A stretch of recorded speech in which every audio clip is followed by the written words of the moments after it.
রাজধানীর ডেমরার আমুলিয়া মডেল টাউনে একটি কালি তৈরির কারখানায় ভয়াবহ অগ্নিকাণ্ডের ঘটনা ঘটেছে। বৃহস্পতিবার সকাল 11:30টার দিকে এই অগ্নিকাণ্ডের সূত্রপাত হয়, যা মুহূর্তের মধ্যেই ছড়িয়ে পড়ে টিন শেডের পুরো কারখানা জুড়ে।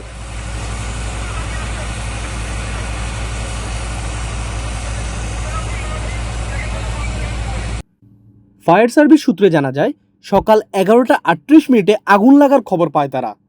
এরপর দ্রুত ঘটনাস্থলের উদ্দেশ্যে রওনা হয় ডেমরা ফায়ার স্টেশনের দুটি ইউনিট।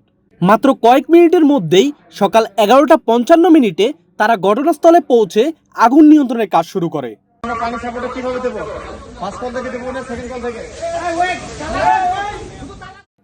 তবে কারখানাটিতে দাহ্য পদার্থ এবং সম্ভাব্য রাসায়নিক থাকায় আগুন দ্রুত ছড়িয়ে পড়ে। পরিস্থিতি নিয়ন্ত্রণে আনতে একে একে যোগ দেয় আরও দুটি ইউনিট। ডেমরা 2 ইউনিটের সঙ্গে সিদ্দিক বাজার ফায়ার স্টেশনের 2টি ইউনিট যুক্ত হয়। পরে আরও 4টি ইউনিট এসে যোগ দিলে মোট 8টি ইউনিট একসঙ্গে আগুন নিয়ন্ত্রণে কাজ শুরু করে।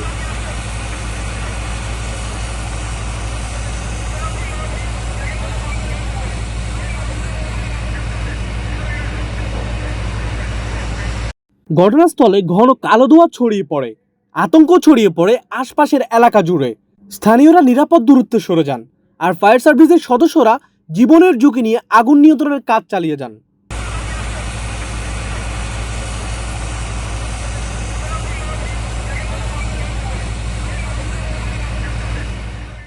প্রায় 2.5 ঘন্টা নিরলস চেষ্টার পর দুপুর 2টার দিকে আগুন নিয়ন্ত্রণে আসে। ফায়ার সার্ভিসের ওয়্যারহাউস ইন্সপেক্টর আনোয়ারুল ইসলাম জানান, আগুন সম্পূর্ণ নিয়ন্ত্রণে আনা সম্ভব হয়েছে এবং এখন পর্যন্ত কোনো হতাহতের খবর পাওয়া যায়নি। তবে কারখানায় রাসায়নিক থাকার সম্ভাবনার কারণে আগুনের প্রকৃত কারণ এবং ক্ষয়ক্ষতির পরিমাণ নিরূপণের তদন্ত চালানো হবে বলে জানিয়েছেন ফায়ার সার্ভিস।